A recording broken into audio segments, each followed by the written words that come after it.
오늘 말씀은 그 창세기 9장입니다. 창세기 9장과 1장을 서로 비교해 가면서 진짜 창조, 재창조를 한번 찾아보는데요. 이 말씀을 나누기 전에 먼저 우리가 생각해야 될 문제가 하나님의 창조 안에 담겨 있는 속성들입니다. 어떤 속성들. 그러니까 하나님의 창조 안에 어떤 속성들이 담겨 있냐면, 우린 창조라고 생각하면은 하나님 왜 창조를 하셨죠? 창조하신 목적이 있을 거 아닙니까? 창조 목적이 있을 거 아니에요? 창조 목적은 뭐였을까요? 창조 목적. 자, 창조 목적은 둘 중에 하나 선택해 보세요. 은혜를 알려주려고 창조하신 겁니까? 선악을 알려주려고 창조하신 겁니까? 목적이 뭐죠? 둘 다죠, 둘 다. 근데 둘 다였는데 사람들은 뭘 선택하고 가요? 그렇죠. 하나님은 창조의 목적은 은혜와 선악을 다 알려주려고 그랬어요. 은혜는 뭐냐면 창조의 내용물이고요. 창조의 내용물이고, 선악은 창조의 형식이에요. 그럼 내용물을 예수는 뭐라고 그랬냐면 그릇 안에 담겨 있는, 그릇 안에 담겨 있는 어떤 것들이에요. 그걸 복음이라고 그러죠. 이 내용물은 그릇 안에 담겨 있으니 복음이에요. 그런데 예수가 뭐라고 그랬어요? 그릇의 밖만, 그릇의 껍데기만 닦고 있는 자들. 그러니까 복음에는 관심이 없고 뭐에만 관심이 있는 거예요? 형식. 근데 그릇의 외관만 닦고 있는 거야. 이걸 형식이라고 그래. 그러니까 예수님 당시에도 유대교라는 종교를 통하여서 하나님의 은혜로 넘어가 있어야 되는데, 예수님 당시에도, 심지어는 예수님 사후에도 사람들은 이 은혜, 즉 복음에 관심이 없고 어디에만 관심이 있어요? 그릇의 형식, 이 선악이라는 껍데기에만 관심이 있어요. 그럼 선악이 없어지면 어떻게 될까요?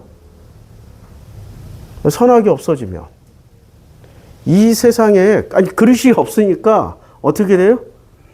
그냥 형식이 없이 내용물만 있는 거야. 그럼 어떤 상태가 될지 우리는 상상을 할 수가 없어요. 바다라는 형식이 없으면 바닷물은 어떻게 될까요? 우리는 알 수가 없어요.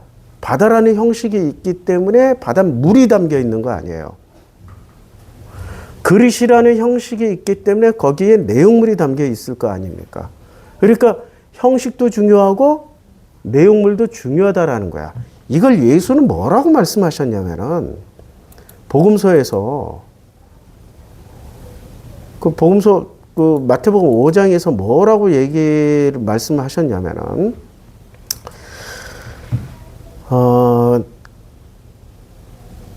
나는 폐하러 온 게 아니라 오히려 세우러 왔다라고 말씀하셔요. 예수께서 폐하러 오신 게 아니라 뭐라고요? 세우러 왔다. 폐하러 온 게 아니라 세우러 왔다. 이게 늘 읽지만, 제가 또 오늘은 얼마나 내가 지금 몸이 힘드냐면, 차키를 내 가방에다 넣어놓고 차키를 찾다가 별거는 못 찾고 택시를 불러서 타고 왔어요. 휴대폰도 내가 어디다 놨는지 몰라가지고 장로님 기도하는 동안에 온 교회를 헤매다가 요 자리에 오면서 발견을 했어. 아이고.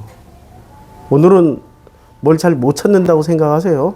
잘 못 찾고, 사람이 좀 삐리하구나, 이해를 좀 해주세요. 내가 율법이나 선지자를 폐하러 온 것이 아니라 세우러 왔다라고 그랬습니다. 내가 율법이나 선지자를 폐하러 온 줄로 생각하지 말라. 폐하러 온 것이 아니다. 여기서 그럼 율법은 뭐가 될까요? 율법은 은혜가 될까요? 형식이 될까요? 선악이 될까요? 율법은 선악이야. 율법은 그릇의 외관 형식이라고. 이걸 폐하러 오셨다고 했어요? 아니에요. 선악을 폐하면 안 돼요. 선악은 담는 그릇이라고. 그릇이 깨지면은 내용물도 담을 수가 없다고. 근데 율법이나 선지자를 폐하러 온 줄은 말아. 뭐 폐하러 온 것이 아니라 새로 완전케 하러 왔어요. 그럼 뭐로 완전케 되는 거예요? 이 선악은 어떻게 완전케 돼요? 은혜 안에서 완전케 되는 거야. 은혜 없는 선악은 이건 진짜 골치 아파. 은혜 없는 선악은 이거 폐기해야 되는가 보다라고 생각할 정도로 엉망진창입니다. 자, 진실로 너에게 이르는 천지가 없어지기 전에는 율법의 1.1획도 결코 없어져요? 안 없어져요? 안 없어져. 그러니까 선악의 또 다른 이름을 예수는 뭐라고 그러냐면 율법, 그 다음에 그릇의 껍데기니까 겉옷, 뭐 이런 거, 겉옷 여러 가지로 표현이 돼요. 근데 이걸 폐하면 돼요, 안 돼요? 안 된다는 거야. 결코 없어지지 않아. 굉장히 중요하다는 얘기예요. 그러면 이 율법에는 뭐를 담아야 돼요? 아니, 이 선악이라는 그릇 안에는 은혜가 담겨 있어야 돼요. 그리고 율법 안에도 은혜가 담겨 있어야 돼요. 저 지금 발음도 이상하네. 이 그릇 안에 율법 안에 은혜가 없으면은 그 율법은 하나님의 법이 되는 겁니까? 아니면 마귀의 법이 되는 겁니까? 네, 마귀의 법이 돼요. 내용물 없는 그릇은 아무리 겉이 아름답고 휘황찬란해도 쓸모없는 그릇이란 얘기야. 내용물을 담지 못하는 그릇은. 아무리 후지게 생겼어도 내용물을 담고 있으면 그 그릇은 쓸모가 있다라는 얘기예요. 성경에는 그런 비유가 굉장히 많이 나오잖아요. 그 이유가 어떤 그릇이든지 간에 내용물, 은혜를 담고 있으면 그 그릇은 뭐를 담고 있는 거야? 복음을 담고 있기 때문에 복음이야, 그 그릇 자체가. 질그릇이든 보화그릇이든 상관없이. 나 같은 종지그릇이든.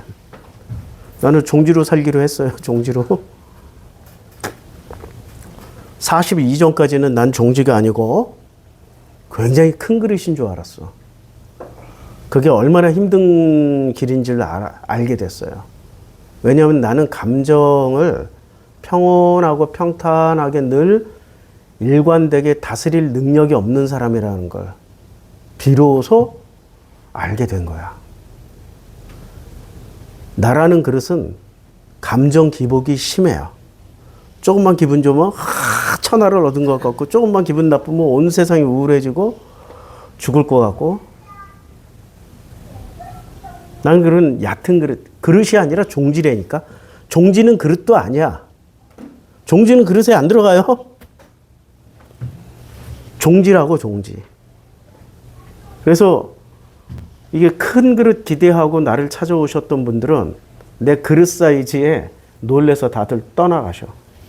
한 가지 종지에 진짜 위대한 장점이 있습니다. 조금만 부어줘도 옆으로 다 흘러 넘치게 해서 다 나눠줘.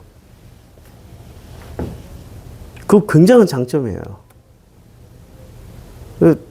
다른 목사들 같으면 어떻게 설명할지 모르겠는데 나는 딱 우리 성도님보다 한 걸음만 앞서서 간다. 그게 종지라서 그래.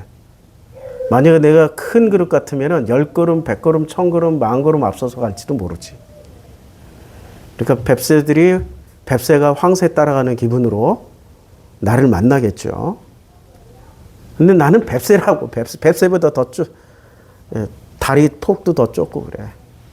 조그만 종지라고. 그래서 내가 알고 있는 거는 우리 성도님들은 일주일만 지나면 다 알고 깨닫는다. 종지 그릇이라. 그리고 성도님들은 나보다도 훨씬 더 큰 그릇을 가지고 있는 분들이 많기 때문에 나 같은 종지의 감정을 다 품어줄 수 있다. 요새 날마다 새록새록 깨닫는 겁니다. 날마다 새록새록. 그래서 나 같은 그릇도 패하면 된다, 안 된다? 안 된다 해요. 결론은 우리 성도님들의 그 그릇 사이즈 불평하지 마시고 그 그릇에다 뭘 담을지를 생각하시라는 말씀이야. 이제 이게 전체 큰 틀이에요. 그러면 창세기 1장부터 시작해가지고 계시록까지는 무슨 얘기를 해주는 겁니까? 창세기 1장부터 계시록 마지막 절까지는. 이 세상은 두 개, 창조 안에는 하나님이 이렇게 포함되어 있어. 두 개를 포함해서 창조하셨어. 그래서 이게 이원론이에요? 이론론이에요? 한 그릇에 담겨 있으면 이론론이야. 근데 이걸 분리해가지고 따로따로 사용하면 이원론이 돼. 서구에서는 이것을 한 그릇 안에 담았어요? 아니면은 분리를 해버렸어요? 분리를 하고 이 그릇 안에다가 그릇 안에 원래 뭐가 담겨 있어야 돼요? 해가 담겨 있어야 되는데 요 그릇 안에 은혜를 담아놔야 되는데 뭐를 담아놨어요? 그릇 이름을 이렇게 정해놨어. 밖의 모습은 악이야. 여기다가 뭐를 담아야 돼? 선을 담았어. 그릇 안에는 선을 담고 그릇 밖은 악이야. 그래서 이 악은 자꾸 어떻게 해야 돼? 회치를 해. 회치를 해서 자꾸 아름답게 보여. 아름다운 그릇에 선한 걸 담았기 때문에 이걸 뭐라고 불러요? 이걸 복음, 이걸 진리, 이걸 은혜라고 불러. 이걸 전체를 뭐라고 부르냐면 이 전체를 하나님 혹은 창조, 우주, 질서, 온갖 좋은 거 다 근본이라고 이렇게 이름을 붙여놨어요. 흥분하면 안 돼. 오늘 점심도 못 먹고 쓰러질 것 같아. 근데 이런 소리가 나오면 내가 흥분하는 거 보니까 진짜 종지그릇 맞아. 깊이 있게 못하고. 그러니까 우리는 어디에 속아 넘어갔냐면은 회칠한 그릇에다가 선한 걸 담으면 그것이 바로 가장 아름답고 궁극적이고 우아하고 멋진 우리의 종착역인 천국으로 생각하는 거야. 그걸 복음이라고 여기고 그걸 선하다고 여기고 그걸 아름답다 여기고 그것 자체가 하나님의 은혜요 그것 자체가 진리요 그것 자체가 모든 것의 근원이라고 생각을 해요. 아르케라고 생각하는 거야. 아르케. 어떤 근원. 오리지널. 그런데 이거는 맞는 얘기인가요? 아닙니다. 그릇 자체가 선악이지 그릇 자체가 선악이고 내용물은 뭐를 담아야 된다고요? 요 그릇 안에다가 다시 그릴게. 그릇 안에다 뭐를 담아야 된다고요? 예. 이 그릇 자체는 이거는 이렇게 그리면 요 그릇 자체는 선악이에요. 선악이라는 그릇 안에 은혜를 담아야 돼. 은혜의 또 다른 이름이 뭐냐? 이게 진리요. 또 다른 이름이야. 진리는 은혜를 다 표현하지 못해. 진리는 뭐를 담고 있냐면 그냥 선악에 선을 담고 있는 거야. 그래서 예수가 진리라는 말을 쓰지 않았다고. 진리라는 말 자체가 용어가 선악에 선을 붙잡고 있기 때문에 진리라고 쓰지 않고 뭐라고 썼어요? 복음이라고 썼어. 복음. 복음서는 이걸 복음이라고 써버렸어요. 복음은 뭐예요? 굿뉴스잖아. 좋은 뉴스잖아. 거기는 선도 들어있지 않고 악도 들어있지 않아. 그냥 좋은 소식이야. 각자 듣기에 다 좋은 소식이야. 그 복음의 본질은 뭐였기 때문에? 은혜였기 때문에.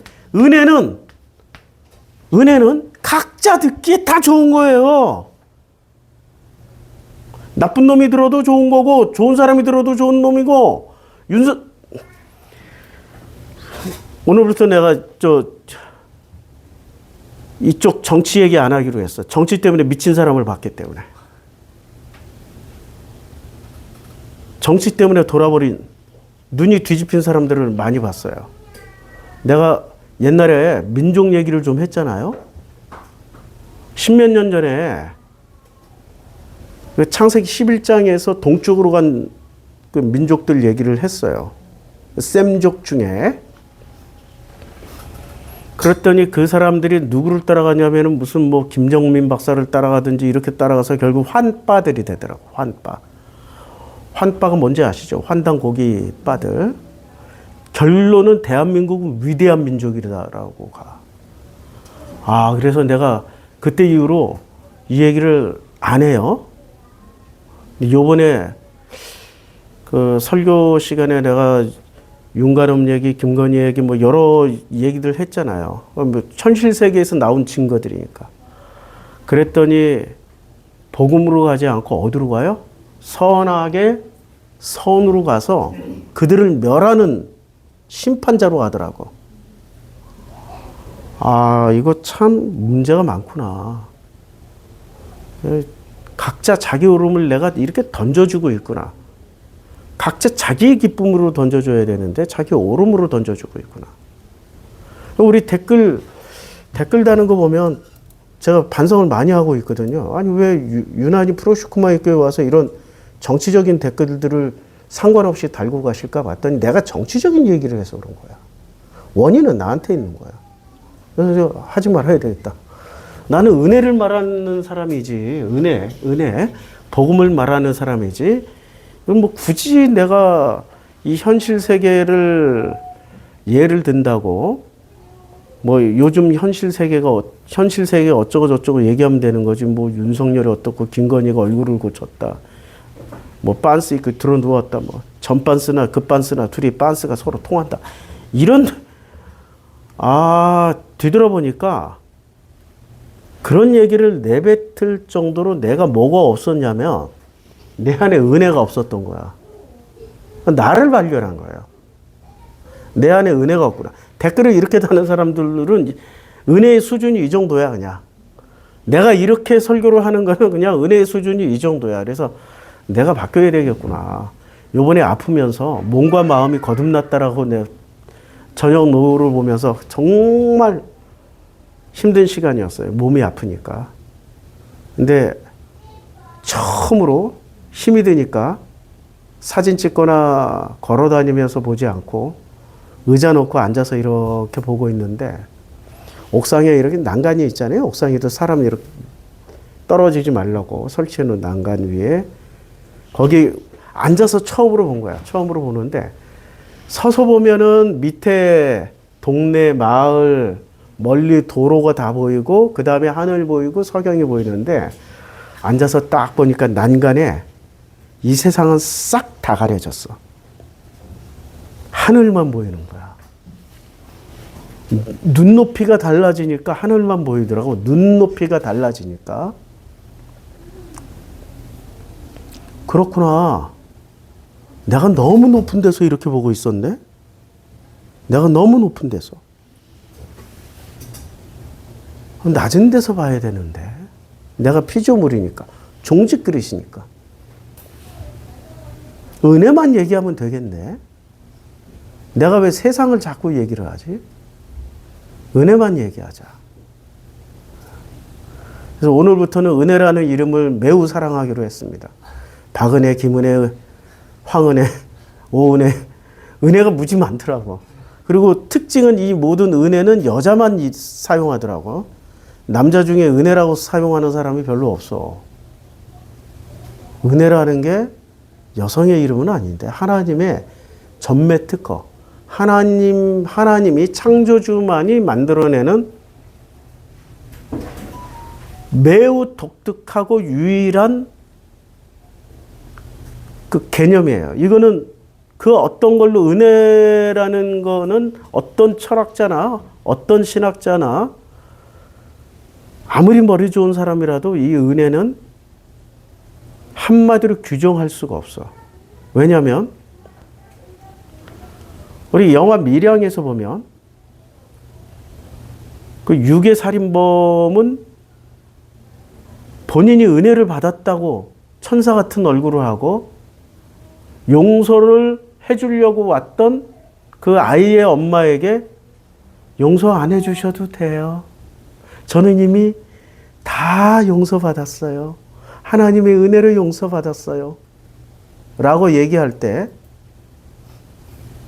그 말이 가짜였을까요? 사실이었을까요?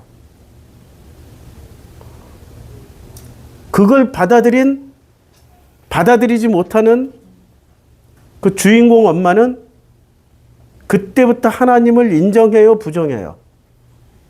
부정하기 시작해요. 그럼 누가 은혜 받은 자고 누가 은혜 못 받은 자야? 이 장면이 재해석되기 시작했습니다. 은혜는 뭘까요? 은혜는 받은 사람만이 아는 거야. 네가 내 은혜를 판단할 수가 없어. 당신이 내 은혜를 판단할 수가 없다고. 마찬가지로 나도 너의 은혜를 판단할 수가 없어. 만약에 너가 받은 그 은혜를, 당신이 받은 은혜를, 은혜 만땅이네, 은혜가 부족하네, 은혜가 어쩌고 저쩌고 하면은 하나님이 신이야, 내가 신이야? 내가 신이 돼버리는 거야. 그거 정말 조심해야 됩니다. 그래서 은혜는 이론론이에요. 이론론의 뇌구조를 가지지 않으면은 절대 은혜는 이해할 수가 없습니다.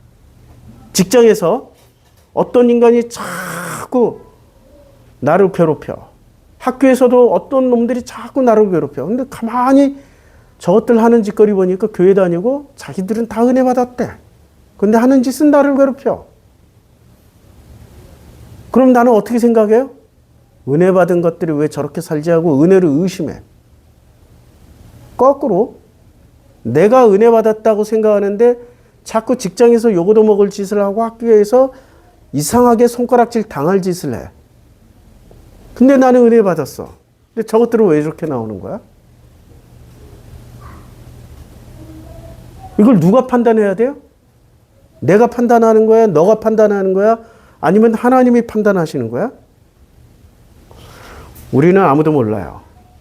누가 은혜 받았고 누가 안 받았는지 아무도 모른다는 얘기는 은혜에 대해서는 아무도 말을 못하는 거야. 내가 그 은혜를 판단하는 순간 나는 창조주의 자리에 서 있게 되는 스스로 신이 된 자라는 얘기예요. 굉장히 무서운 얘기입니다. 이 말은 굉장히 무서운 얘기예요. 우리는 창조주인가요? 피조물인가요? 확실한 피조물입니다. 피조물이기 때문에 죽은 사람 살리지도 못하고요. 내가 내 병도 못 고쳐. 피조물과 창조주는 자기가 자기 목숨을 더 연장시킬 수도 없고 자기 아픈 것을 스스로 셀프 안수해서 낫지도 못해. 그렇게 병을 잘 고치던 엘리야도 엘리사도 돌아가셨어. 자기가 자기 생명 연장을 못한다고. 피조물이기 때문에. 누구만 할 수 있어요? 창조주만 할 수 있어. 근데 인간은 왜 자꾸 창조주의 자리에 서서 스스로 신처럼 살으려고 할까요? 하나님의 은혜 안에 들어가 있지 않고 그릇의 겉만 닦으려고 그래요. 그릇의 겉. 기독교인들의 특징이 속 내용물을 중요시하는 사람들입니까? 겉을 중요시하는 사람들입니까? 기독교인들 잘 생각해 보세요. 내용물을 중요시 여기는 분들이 굉장히 많아요. 근데 대부분은 지금 기존 교회는 내용물을 중요시 여길까요? 겉을 중요시 여길까요? 아니면 여러 가지죠. 이렇게 질문하는 내가 참 어리석다. 왜 어리석냐면 우리 저 태극기 들고 나오는 우리 빤스 목사님, 그쪽은 어떻게 다 빤스로 통해? 이 빤스 목사님. 이분들도 사명을 가지고 나오신 거예요. 제가 이해를 하겠어, 이제. 다 사명을 들고 나오신 거야. 이분들은 이 그릇에, 대한민국이란 그릇을 선으로 보고 있어요? 악으로 보고 있어요? 대한민국이란 그릇을 선으로 보고 있어요? 악으로 보고 있어요? 악으로 보고 있죠. 부정선거라는 악을 저질렀고, 친중, 과거에는 좌경용공이라는 악으로 규정을 했고, 이 그릇을 바꾸기 위해서는 그릇 속에 뭐를 채워놓으면 된다고 믿고 있어요? 선한 거. 선. 그러니까 선의 이름은 정의, 동이 이런 걸로 가득 채워놓으면 그릇은 악이 변하여 이제 그릇의 형식이 바뀐다고 생각하는 거야. 선이 되는 거야. 악이 변하고 선한. 이게 선한 그릇에 선을 담았기 때문에 대한민국은 어떻게 간다? 가장 행복한 나라로 간다. 이렇게 생각한 거예요. 이게 이분들의 방식이야.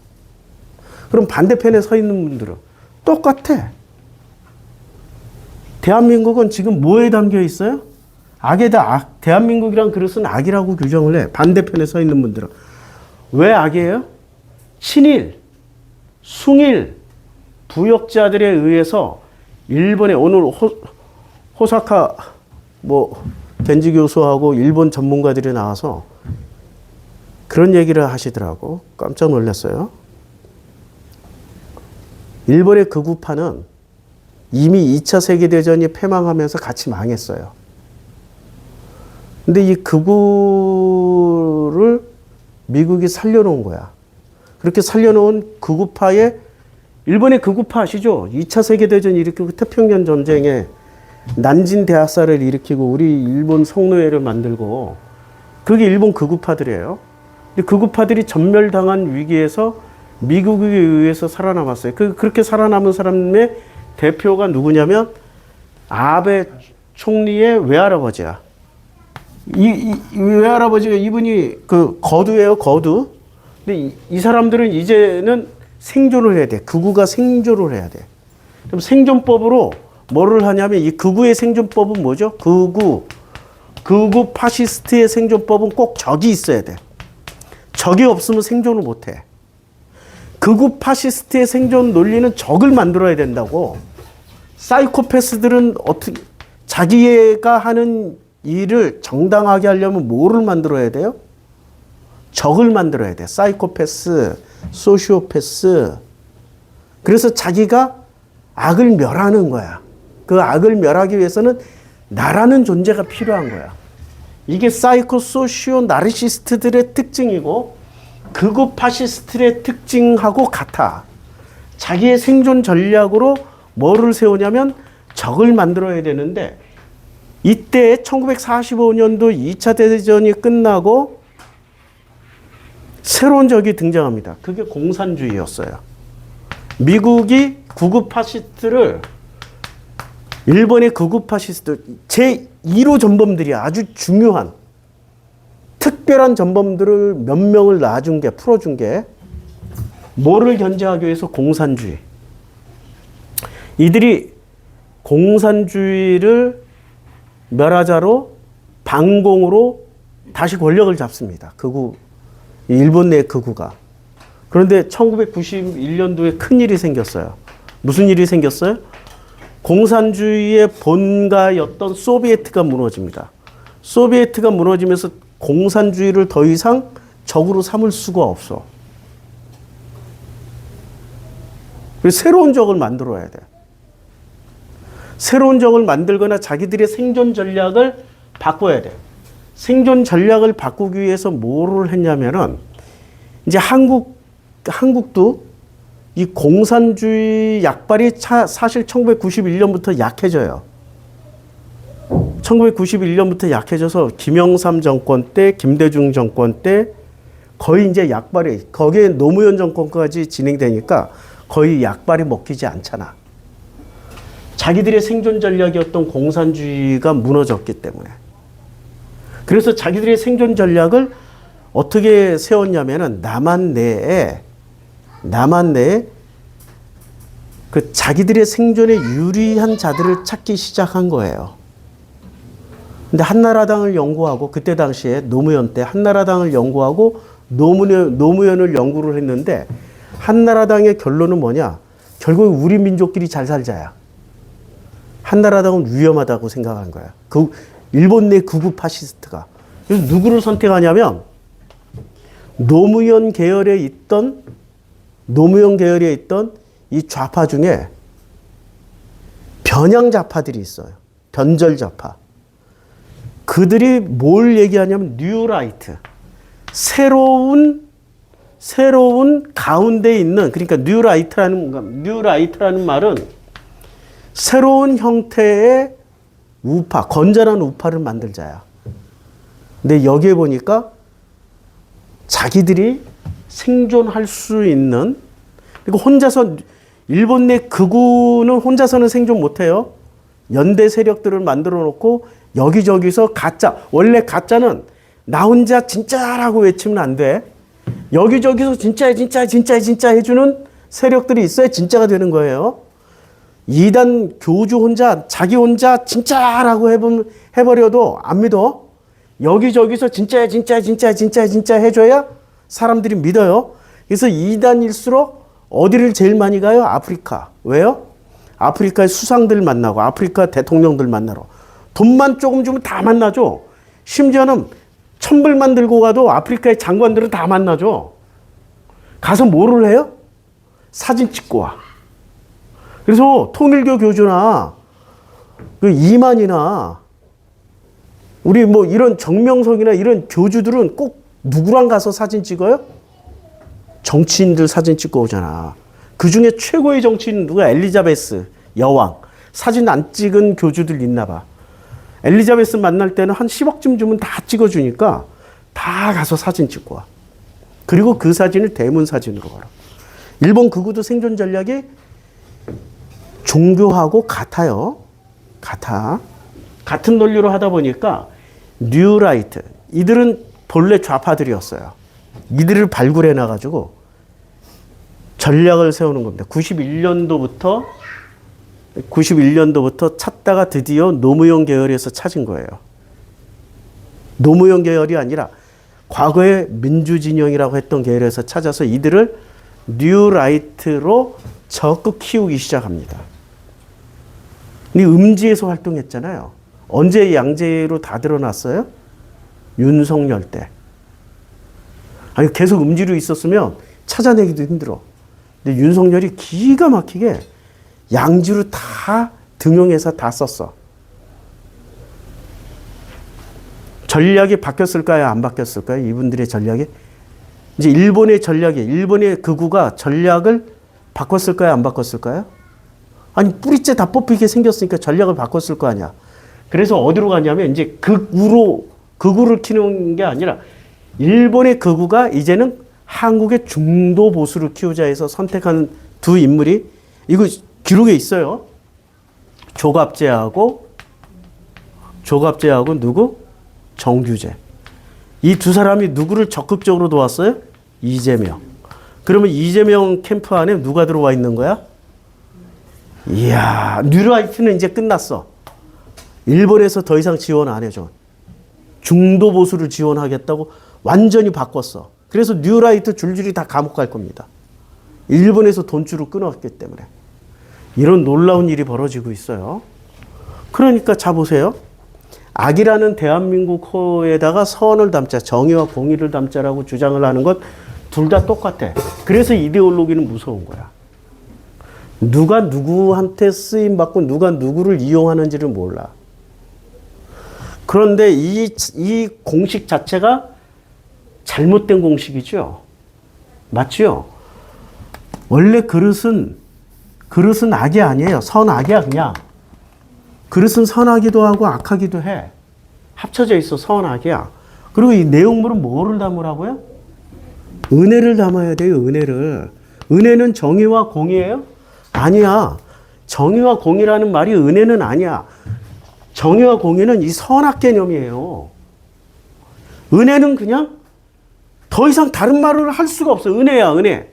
그래서 은혜는 복음이야. 복음을 설명해봐. 그럼 복음 잘 모르잖아. 기독교인들에게 설명해봐. 그럼 예수가 십자가 예언대로 태어나시고 공생애를 살리다가 십자가에서 못 박혀 죽으시고 부활 승천하셔서 우리는 그것을 믿으면 구원을 받습니다. 그게 복음입니다. 그건 복음이 아니라요. 공식이에요, 그냥. 은혜는 뭐냐면 그냥 하나님의 은혜야. 복음은 뭐냐? 모든 사람에게 좋은 소식이야. 기쁜 소식이야. 범죄자한테도 기쁜 소식이고 그 범죄자를 잡는 경찰도 기쁜 소식이고 그런 게 세상에 어디 있어? 모순이라고 있죠. 모순. 창과 방패잖아. 근데 소금 장사하고 우산 장사 아들을 둔 엄마가 비가 오면 걱정해요, 안 해요? 네. 걱정하죠. 날이 맑으면 또 걱정해요, 안 해요? 걱정하죠. 우산이 안 팔릴까 봐. 근데 이 엄마가 은혜를 받으면 어떻게 돼요? 비가 와도 행복해. 우산이 팔리겠네. 날이 맑으면 소금이 팔리겠네. 행복해. 이거 하나 바뀌는 건데 거기에 뭐가 들어가야 돼요? 은혜가 들어가야 돼요. 은혜가 안 들어가면 못 바꿔. 창과 방패. 모든 걸 막아내는 방패다 하고 팔아먹고 모든 걸 다 뚫는 창이다라고 또 팔아먹어. 이 사람은 은혜 받은 사람이야? 아니면은 장사꾼이야? 관점이? 창 사는 사람에도 기쁜 소식이고 방패에 사는 사람에도 기쁨을 주잖아. 이걸 어떻게 논리로 설명할 수 있겠냐고.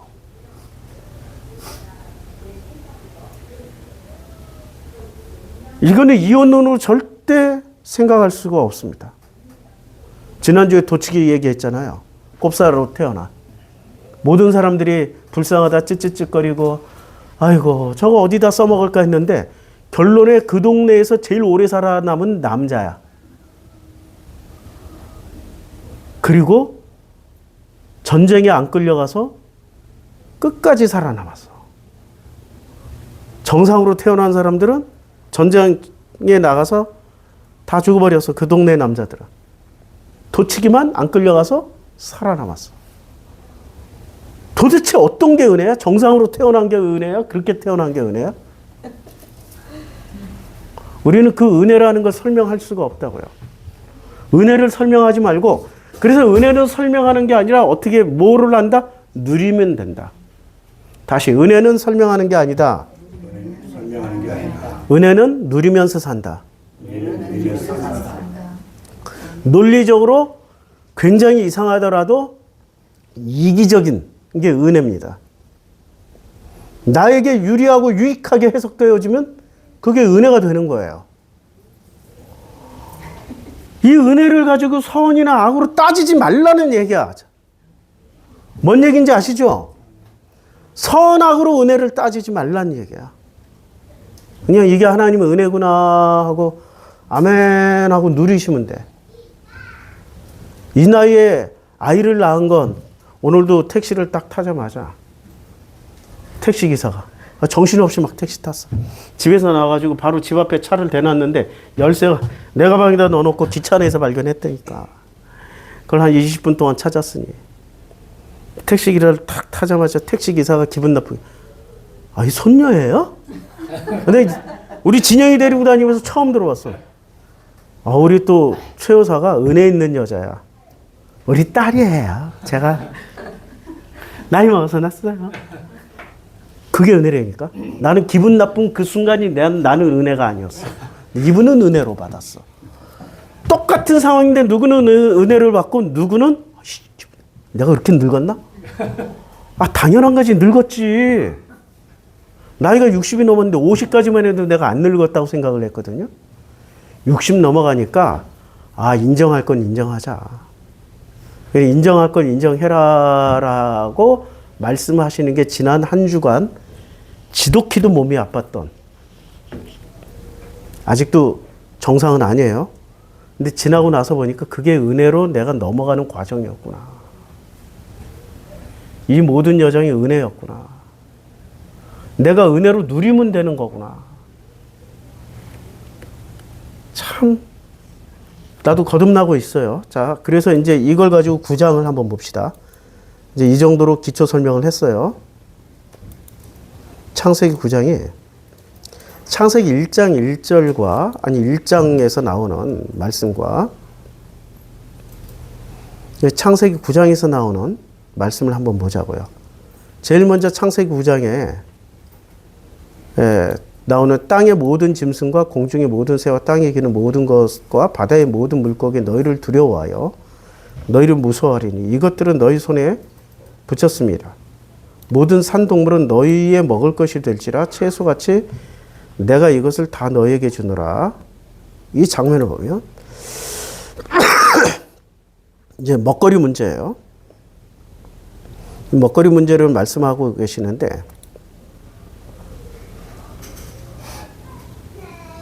자, 하나님이 이르시되 내가 온 지면에 씨 맺는 모든 채소와 씨 가진 열매 맺는 모든 나무를 너에게 주노니 너희의 먹을거리가 되랴. 또 땅의 짐승과 하늘의 모든 새와 생명이 있어 땅에 기는 모든 것에게는 내가 모든 풀을 먹을거리로 주노라 하시니 그대로 되니라. 자, 여기서 무슨 차이가 있죠? 여기서는 첫 번째는 사람들에게 먹을거리를 줍니다. 또 땅에 하나님이 이르시되 온 지면에 씨 맺는 채소와 모든 채소 씨 가진 이 1장에서는 너희의 먹을거리가 되라라고 말씀하시고 또 땅의 짐승과 하늘의 모든 새와 생명이 있어 땅에 기는 모든 것에 생명체들 하늘, 땅 그리고 땅 위에 기거나 땅 속에 있는 것들까지 내가 모든 풀을 먹을거리로 줘요. 그러니까 사자도 이때는 뭐만 먹어요? 풀만 먹고 호랑이도 풀만 먹어야 돼. 또 땅의 모든 짐승, 하늘의 모든 새와 생명이 있어 땅에 기는 모든 것에게는 모든 것에게 주는 거잖아요. 사람에게 주는 게 아니에요. 내가 모든 풀을 먹거리로 너희를 주는 거야. 그런데 여기서는 이 짐승들에게 먹거리를 주는 장면이 9장에서 나옵니까? 안 나와요. 자, 9장 다시 한번. 9장에는 땅의 모든 짐승과 공중의 새와 땅에 기는 모든 것과 바다의 모든 물고기가 너희를 두려워하여 너희를 무서워하리니 이것들을 너희 손에 붙였습니다. 두려워하기 시작하는 거예요. 9장에서 이게 더해진 거 두려워. 모든 산동물은 너희의 먹을 것이 될지니라. 채소같이 내가 이것을 다 너희에게 준다라. 채소같이 모든 걸 먹을 걸 줘요. 그러나 고기를 그 생명이 되는 핏째 먹지 말라. 무슨 차이가 있죠? 사람들에게도 창세기 1장에서 사람들에게도 먹거리를 주었고 무엇을 먹으라고? 사람들에게 뭘 줬어요? 처음에 씨 맺는 모든 채소와 씨 가진 열매 맺는 모든 나무를 너에게 주노니 너희 먹을거리가 되리라. 그 다음에 또 땅의 모든 짐승과 하늘의 모든 생명이 땅에 기는 모든 것에 별도로 줘요. 근데 창세기 9장에서는 이 장면이 없다고. 창세기 1장 30절에 짐승들에게 주는 장면이 없어. 그러면 창세기 1장에서부터 창세기 9장 이전의 사람들은 뭐만 먹고 살았어요? 하나님이 이르시되 내가 온 지면에 씨 맺는 모든 채소와 씨 가진 열매 맺는 모든 나무를 주는 거야. 이게 무슨 말이에요? 씨 맺고 씨 맺는 모든 채소와 씨 가진 열매 맺는 두 가지가 있어요. 씨만 가진 나무, 열매. 그 다음에 씨와 열매를 가진 나무. 두 가지를 먹거리로 주는데 이건 뭐예요? 씨만 가진 거는 요 대표적인 식물이 뭐가 있어요? 무화과. 무화과잖아요. 무화과는 씨만 있는데 씨가 뭐처럼 해요? 열매처럼. 열매는 아닌데 열매인 것처럼 하고 요걸 뭐라고 그래요? 요걸 예수는 선악이라고 생각하는 거야. 그러니까 예루살렘에 들어가시기 전에 그 무화과 나무가 아주 잎이 풍성하고 많았어. 열매 없는 것을 보시고 무화과 나무를 저주를 하셨어. 근데 나올 때 보니까 무화과 나무가 어떻게 돼 있어요? 죽어 있더라 이거지.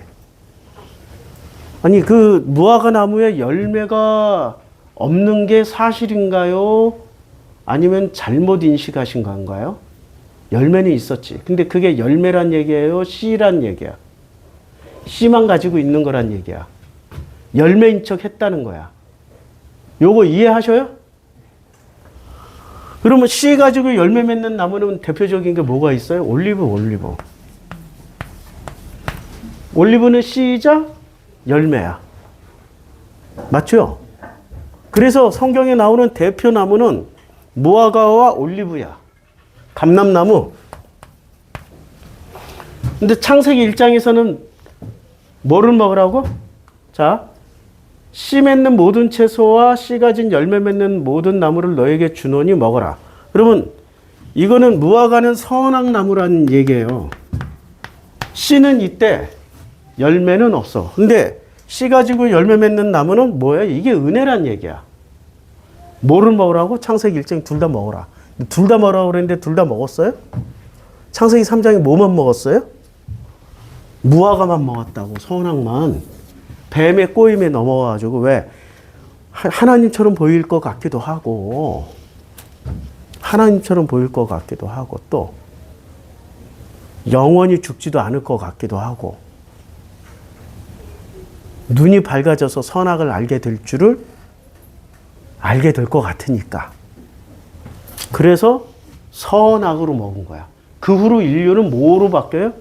계속 이제 선악의 자식들만 나와. 대표적으로 선악 자식의 1호가 누구죠? 예, 가인이에요. 창세기 4장에. 아담이 그의 아내 하와와 동침하여 하와가 임신하여 가인을 낳고 이르되 내가 여호와로 말미암아 득남하였다. 그런데 가인은 또 뭐하는 자였어요? 농사하는 자였다. 농사하는 자는 땅의 소산으로 제물을 삼아 여호와께 드렸어요. 근데 이 땅의 소산을 얻기까지는 얼마나 힘들었어요? 평생 땀을 흘려야 소산을 얻는다고 그랬어요. 그러니까 평생 땀을 흘린 거야. 야, 평생 땀을 흘렸어요. 우리 어디서 감동을 받아야 돼? 아벨은 자기도 양의 첫 새끼. 평생 땀을 흘려서 소산으로 제사를 드린 놈과 그냥 양의 첫 새끼로 제사를 그 기름으로 제사 드린 놈, 어느 게 더 값어치가 있어요? 그 다음에 이 땅에서 뭐가 나와요? 가시와 엉겅퀴가 계속 나와. 근데 양의 양은 가시도 처먹고 엉겅퀴도 처먹고 다 처먹으면서 그냥 살아. 염소는 놀라워. 가시 다 먹어요. 염소 키워보면 알잖아. 가시든 뭐든 엉겅퀴든 다 먹어, 다 먹어. 염소과들은 진짜 풀 잘 먹어. 누가 지금 졸라 고생하는 거야? 농사 짓는 자가 졸라 고생해. 그렇게 자기 고생을 알아줬다는 얘기야? 못 알아줬다는 거야, 하나님이. 자기의 노력과 고생을 알아주지 못했기 때문에 어떻게 됐다? 그게 죄가 됐다. 가인이 몹시 분의 안색이 변했어요. 그래서 내가 분하여 하면 어찌 됨이며 안색이 변하면 어찌 됨이냐. 그러면 안색이 왜 변했어요? 내가 선을 행하면 어찌 낯을 들지 못하겠느냐. 선을 행하지 않으면 죄가 문에 엎드려져 있느니라. 여기서 선악이 나오는 거야. 뭐를 다스리라고 그랬어요? 자, 뭐를 다스리라고? 지금 가인의 상태는 어떤 상태야? 요게 요 그릇 안에 뭐가 담겨 있어? 그릇 안에 담겨 있는 게 뭐야? 선. 그릇 밖은 뭐야? 악이야, 악. 지금 누가 악이라고 생각하고 있는 거야? 하나님의 행위가 악이야. 하나님이 자기에게 처신한 게 악이고 자기가 담아놓은 게 선인데 왜 이 선을 안 알아주는 거야? 아벨은 어떤 식으로 알고 있는 거예요? 다시. 이래서 성경 이해하기가 이래서 어려워. 근데 알고 나면 너무 쉬워. 아벨은 선악이란 그릇에 은혜 담았고 은혜로 그냥 드렸어. 아니, 딱 그렇게 힘든 평생 수고에 땀을 흘려야 소산을 얻는다고 그랬는데 양 몇 마리 풀어놨던 이 새끼들이 가시 엉겅퀴 다 처먹고 새끼를 쑥 낳네. 할렐루야 은혜입니다 하고 받죠. 지금 아벨은 이 상태야. 자기라는 선악 그릇 안에 은혜가 피어난 걸 체험한 거야. 근데 가인은 원래 이게 선악 그릇이었는데 이 선악 그릇에 뭐를 담았어요? 은혜를 담은 거야. 자기의 노력. 가시를 걷어내고 엉겅퀴를 걷어내고 항상 자기 땀을 흘린 그 노력의 가치를 담은 거야. 하나님의 은혜의 가치를 담은 거예요? 자기 노력의 가치를 담은 거예요? 노력의 가치야. 그걸 선이라고 붙잡은 거야. 그걸 여호와는 뭐라고 얘기해요? 그게 죄야. 너 문 앞에 엎드려 있다고. 문 앞에 엎드려 있는 건 너희 죄야. 너 너의 노력이 결국엔 너를 선하게 인간으로 만들었던 거야. 가인이 그의 아우 아벨에게 이거 이론론으로 이해를 해야 이해가 되지. 이거 선악 이론론으로 이해하려면 죽었다 깨나도 이해 못합니다. 오히려 나를 욕하지. 그렇게 설명하는 내가 드디어 맛이 갔구나. 야. 네가 성경을 자의적으로 해석하는구나. 그리고 이제 떠나시는 거지. 그래서 여기서 뭐가 나와요? 내 아우의 핏소리가 땅에서부터 내게 호소하느니라. 뭐가 호소해요? 아우의 핏소리가. 이제 피는 어디에 들어갔어? 땅에 들어가 있지. 땅. 자, 여기서 다시 읽읍시다. 이제 9장. 그러나 그 고기를 그 생명되는 피잼을 먹지 말지니 내가 반드시 너희의 피, 너희의 생명의 피를 찾으리니 뭐를 찾아요? 피 안에 뭐가 담겨 있다고? 피 안에는 생명이 담겨 있는데 생명의 또 다른 표현이 뭐야? 생명의 또 다른 표현. 그게 은혜잖아. 하나님 은혜가 있으면, 하나님 은혜 없으면 살아있겠어요? 여기 앉아있는 분 중에 하나님 은혜 없이 살아있을 수 있는 사람 손 들어봐. 은혜가 떠나면 바로 다? 나도 지난 한 주간 은혜가 있어서 살아남은 거야, 지금. 열쇠 잃어버렸어도 은혜야. 야, 나를 살려줬으니 열쇠 잃어버린 것까지 체험하겠구나, 야. 이러고 감사하다니까 휴대폰도 아침에 놓고 한 바퀴 막 돌아서 쳐줘. 이러면서 보통 같으면 어떻게 돼? 선하게 담겨있으면 이 새끼 내가 나를 자책하고 그러지. 근데 은혜구나. 내가 그래도 살아서 이거 휴대폰에 오늘 설교하고 이거 녹음 이만큼이라도 하고 있는 게 이게 은혜구나. 가치관이 바뀐다니까? 사람이 보는 생각 모든 게 다 바뀌어버려. 은혜로 생각하면 다 바뀐다고. 은혜가 진심이야. 선악이 진심이 아니라 은혜가 진심이라고. 사람의 속에서 나오는 선악은 절대 진심이 아니에요. 그건 열심이야. 은혜만이 진심이야. 내가 고백하는 이 은혜, 하나님의 은혜입니다. 은혜로 살아 있습니다. 오늘 하루 너무 힘들었는데 은혜가 있어서 그래도 숨 쉬고 있어서 감사합니다. 그게 진심이라고. 뭐가 진심인지 내 속에서 나온 내 감정이 진심이 아니라니까. 내 감정 하루에도 12번씩 20번씩 24시간 안에 60분짜리가 24번 들어가 있고 60분 안에 60초가 또 60개 들어가 있어. 몇 번이에요 도대체? 하루는 몇 초란 얘기야. 은혜가 없으면 하루에도 초 단위로 좋았다, 싫었다, 미쳤다, 좋았다, 싫었다 이러고 사는데 은혜가 있으면 어떻게 돼요? 그냥 은혜입니다. 아멘. 좀 기분 나빠도 은혜입니다. 기분 좋아도 은혜입니다. 은혜입니다 하고 은혜로 오늘 이름 싹 다 우리 은혜로 싹 바꿔버릴까? 그게 은혜더라고. 그게 하나님이 창조의 원리예요. 그런데 땅에 피가 떨어졌잖아. 그 피를, 땅에 떨어진 그 피는 어떤 피예요? 자, 선악에 의해서 희생된 피잖아. 그러면 선악에 의해서 희생된 피가 이제 땅바닥에 떨어진 피는 어떤 피야? 선악의 피예요? 은혜의 피예요? 누가 죽었어? 아벨이 죽었잖아. 은혜의 피잖아. 이걸 핏째로 먹으면서 이 사람은 내가 은혜를 받는구나 라고 생각하면서 먹게 돼요? 아니면은 그 은혜를 내가 이 선으로 승리해서 이 수확을 먹는구나 라고 생각하면서 먹어요?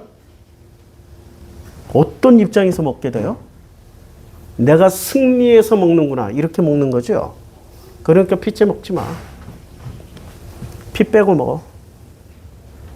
이해가 돼요? 그냥 이해하려면 이해가 안 돼. 이거 굉장히 어려운 개념이에요. 다른 사람의 피를 흘리면 그 사람의 피도 흘릴 것이니 이는 하나님이 자기의 형상대로 사람을 지으셨어. 자기의 형상의 이름이 뭐야? 하나님의 형상의 이름이 뭐냐고. 선이에요, 악이에요, 은혜예요. 은혜예요, 은혜. 하나님 형상의 이름은 은혜야. 은혜를 먹으면서도 뭐로 먹는다고? 핏째 먹는다라는 게 선악으로 먹는다는 얘기야. 선악으로 먹지 말라고. 그러면 성경을 선악으로 먹어야 돼요? 은혜로 먹어야 돼요? 근데 성경 읽으면서 왜 정의를 부르짖고 공의를 부르짖고 왜 악을 멸해야 되고 그 가나안은 다 멸하러 가야 되고 그렇게 지금 성경을 그렇게 먹으신 분들이 있잖아요. 이스라엘 사람들. 이스라엘은 가나안 지금 팔레스타인 사람들을 어떻게 해야 돼요? 진멸하자고 덤벼들고 있잖아. 은혜로 먹고 있어요? 선악으로 먹고 있어요? 선악으로 먹고 있는 거야 지금. 그렇게 먹지 말라는 얘기야. 왜 기독교인들을 왜 친중, 좌경, 용공, 빨갱이들을 다 죽여야 돼? 성경을 읽는데 뭐로 읽어서 그래? 뭐로? 선악으로 읽어서 그래. 똑같은 기독교인들은 왜 또 그들을 전반스를 몰아내고 태극기 부대를 작살내자. 뭐로 읽었어요? 은혜로 읽어요? 선악으로 읽어요? 선악으로. 둘 다 똑같아. 둘 다 똑같다고 내가 보기엔. 둘 다 핏째 먹고 있는 거야. 원래 성경 1장, 창세기 1장에서는 이렇게 얘기 안 했어요. 그냥 다 은혜로 먹어라. 근데 9장에서 못 알아들으니까 구체적으로 알려준 거예요. 은혜로 먹어라. 핏째 먹지 말라. 그 말은 은혜로 먹어라. 은혜로 먹어야만이 생육하고 번성하며 땅에 가득하여 그 중에서도 번성하겠다라고 말씀하셨어요. 하나님이 노아와 그와 함께한 아들들에게 말씀하여 이르시되 내가 내 언약을 너희와 너희 후손과 너희와 함께한 모든 생물, 너희와 함께한 새와 가축과 땅의 모든 생물들에게 세워요. 그러니까 무슨 법칙을 세우는 거야? 선악 지식의 법칙을 세우는 게 은혜의 법칙을 세웠다는 얘기예요. 은혜의 법칙을 세운 거예요 지금. 이해하십니까? 은혜의 법칙을 세웠어. 근데 이 은혜의 법칙을 세우셨는데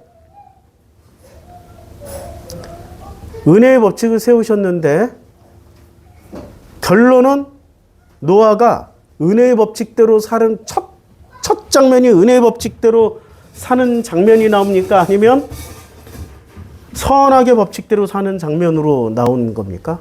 예. 자, 보세요. 노아가 농사를 시작해요. 그 은혜로 시작했다는 거예요. 자기 노력과 선함으로 시작했다는 거예요. 예. 자기 노력. 평생 땅에 엉겅퀴를 그냥 얼마나 그 땅을 재배하려면 얼마나 많은 것들을 뒤집어 엎어버리고 엉망진창된 흙을 다 뒤집어 버리고 엉겅퀴 뭐 가시미 다 걷어내고 드디어 농사를 시작해서 포도나무를 심었더니 그 포도를 가지고 처음으로 만든 게 뭐 여러 가지가 있겠지만 성경에서 이렇게 보여주는 거지. 포도주를 마시고 취해. 자기가 만든 술에 자기가 취하는 거야. 하나님의 은혜에 취하면 성령에 취하는 거고 지가 만든 술에 지가 취했어. 그걸 한마디로 우리 거룩한 용어로 표현하면 자화자찬, 지화자찬. 아니 지부지쳐. 지가 부어서 지가 처먹고 지가 은혜 받는 거야. 지부지쳐. 지가 부어서 지가 처먹고 지가 은혜 받는. 하나님 만들어준 거예요? 지가 만든 거예요? 지가 만들어서 지가 취한 거야. 그게 핵심이야 지금 여기서는. 그런데 하나님은 지금 이 노아의 정체는 어떻게 되냐? 너무나도 놀랍게 6장 1절에서 6장 8절에서 그러나 노아는 여호와께 은혜를 입었어요. 은혜를 입었는데 자기가 은혜를 입었다라고 생각하고 은혜를 누리면서 살고 있어요? 아니면 은혜를 어떻게 해? 은혜를 엿바꿔 먹은 거야 지금? 은혜를 누리고 있는 장면이 은혜를 엿바꿔 먹었어요? 엿바꿔 먹었어. 그래도 하나님은 이 은혜를 회수하셔요? 모든 생명체에게 회수하시겠다 그랬어? 안 하겠다 그랬어? 여기 얘기했잖아요. 내 언약을 기억하리 다시는 물이 모든 육체를 멸하는 홍수가 되지 아니하리라 뭐 이렇게 말씀하셨다고. 모든 육체를 가진 땅의 모든 생물 사이 영원한 언약으로 세우겠다는 거야. 무슨 언약을? 선악의 언약이에요? 은혜의 언약이에요? 하나님은 노아를 심판하실까 안 하실까? 안 하신다니까.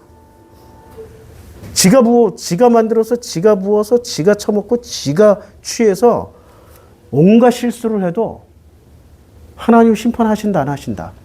이러면 이제 교회가 장사가 됩니까 안 됩니까? 안 되죠. 이때부터 복음을 얘기하는 게 아니라 무슨 법칙을 얘기해야 돼? 장사해 먹으려면? 선악의 법칙을 얘기해야 돼. 그래서 노아를 뭐로 만들어 놔야 돼요? 어떻게든 선한 사람으로 만들어 놓으려고 애를 써. 이때부터. 그리고 노아는 구원사의 한 굉장히 중요한 축이야. 이 사람이 나쁜 짓 하거나 잘못된 짓을 했다면 구원의 축이 흔들려. 그러니까 지금 우리가 알고 있는 구원의 교리는 은혜의 교리예요, 선악의 교리예요. 그래서 천국 가요, 지옥 가요? 은혜의 교리 안으로 들어가면 살면 살수록 모든 게 은혜입니다로 가겠지만, 선악의 교리로 만들어진 그 구원의 교리 안으로 들어가면 들어갈수록 분명히 구원 받았다고 하는데 나는 왜 이렇게 괴롭고 힘들고 죽을 것 같지? 흑암이 내 인생 전체를 왜 지배하지? 왜 나는 허무하고 혼돈하며 공허하지? 끊임없이 그 허무함에 시달리게 됩니다. 그게 이유야. 이걸 이제 찾아낸 거야. 이걸 나누는 거예요. 우리는 어디로 넘어가야 된다? 제가 문장을 살짝 바꿔서 하면은 훨씬 이해가 될 겁니다.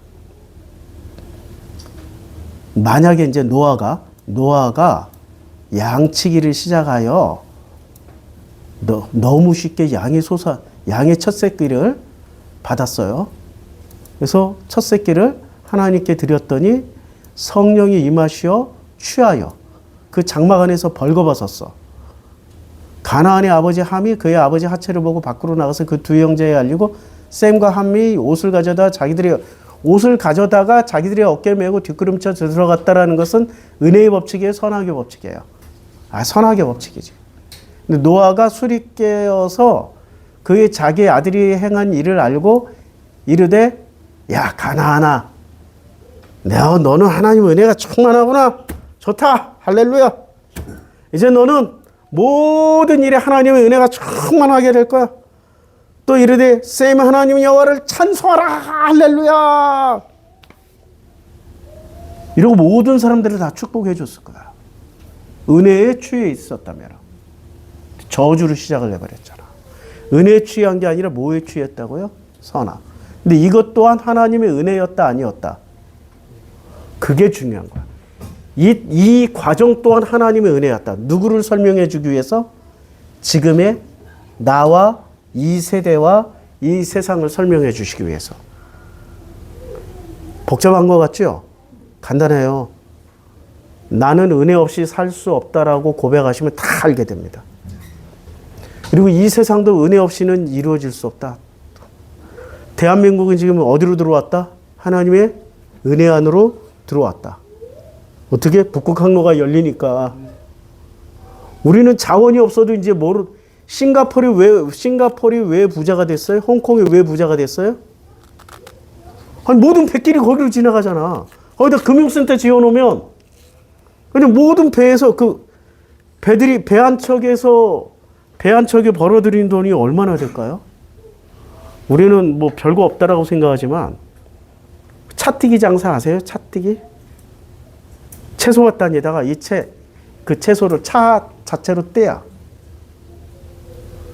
그리고 얼마에 그냥 미리, 요새 차뛰기가 하도 발달하니까 가을에 돌아다니지 않고 언제 돌아다녀? 봄에 씨 심을 때 이게 잘 될 때 안 될지도 몰라. 근데 미리 계약을 해버려.